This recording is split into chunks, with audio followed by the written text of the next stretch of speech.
scrap que j'ai réalisé il y a déjà quelques années et qui m'a permis de m'organiser en cuisine. Donc il s'agit d'un tableau de menu avec un classeur de recettes qui correspond aux recettes des menus. Je vous emmène voir ça tout de suite. Alors nous voici dans ma cuisine et nous allons découvrir notre tableau des menus. Le voici. Donc il est à la hauteur des enfants pour qu'ils puissent s'en servir. Comment est-il composé? Alors, il est composé d'une ligne où on a les jours de la semaine,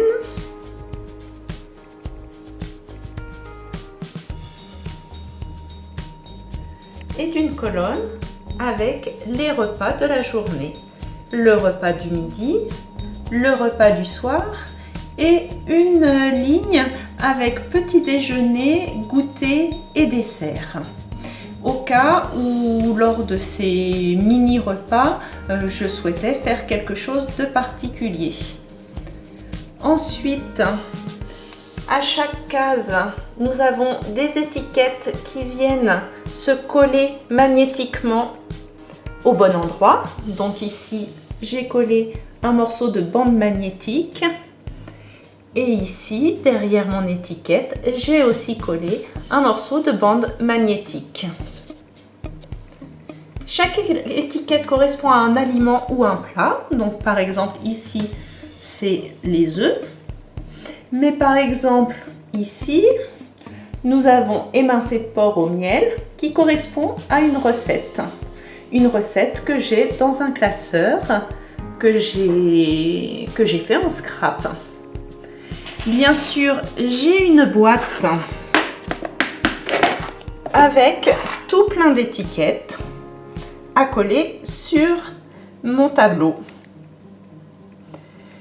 Donc, mon classeur que j'ai fait en scrap, le voici. Donc, il correspond au tuto que j'ai déjà fait, que vous pouvez trouver sur ma chaîne, qui correspond à la reliure en classeur. Voilà, ça correspond. Ici, j'ai une reliure de la grandeur d'un classeur normal. Donc, après, vos fiches de recettes, vous pouvez les perforer avec une perforatrice de feuilles scolaires normales. Donc, à l'intérieur, j'ai mis tout plein de séparations, de sections différentes.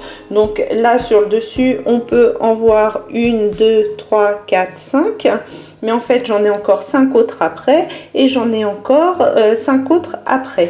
Donc, à vous de choisir les sections que vous souhaitez dans votre classeur.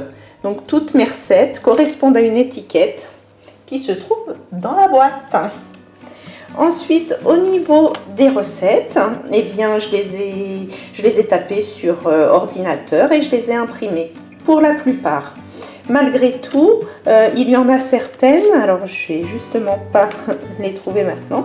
J'ai imprimé une fiche sur internet et après j'ai écrit à la main parce que j'avais pas envie que toutes les recettes soient pareilles. J'avais envie d'un peu diversifier la présentation de mes recettes pour que ce soit plus joli. Voilà.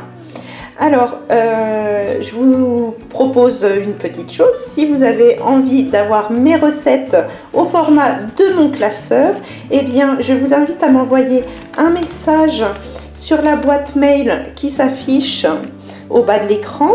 Et puis moi, je vous enverrai mon fichier Word avec toutes mes recettes qui figurent dans ce classeur.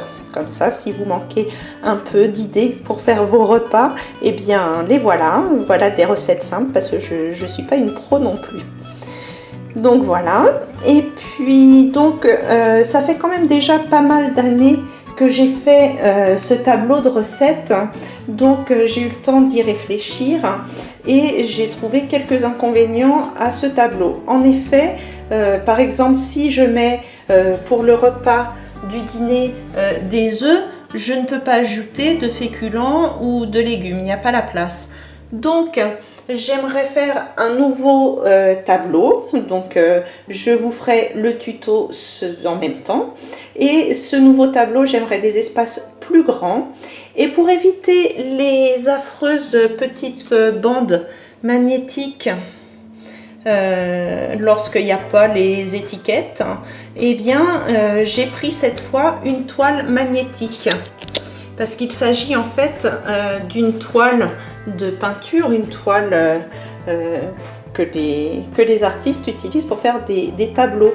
Donc en fait j'ai utilisé ce genre de toile et donc j'ai trouvé chez Audio, ou vous pouvez le trouver aussi chez Scrap Malin, des toiles magnétiques. Donc je vais refaire la même chose avec des toiles magnétiques, et derrière mes petites étiquettes, au lieu de coller de la bande magnétique comme celle-ci, on trouve sur internet maintenant, sur eBay ou d'autres sites AliExpress ou Wish, des aimants, des petits aimants très peu épais et très forts pour pouvoir mettre derrière ces étiquettes, et ce sera nettement plus joli.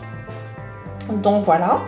Ce tableau, en fait, on peut le décliner non seulement pour la cuisine, mais pour les tâches ménagères, avec le nom de chaque personne de la famille et puis les jours de la semaine.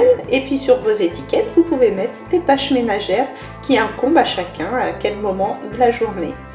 On peut faire la même chose pour un coaching de sport, on peut l'utiliser pour tout plein de choses, donc à vous de le modifier selon vos besoins.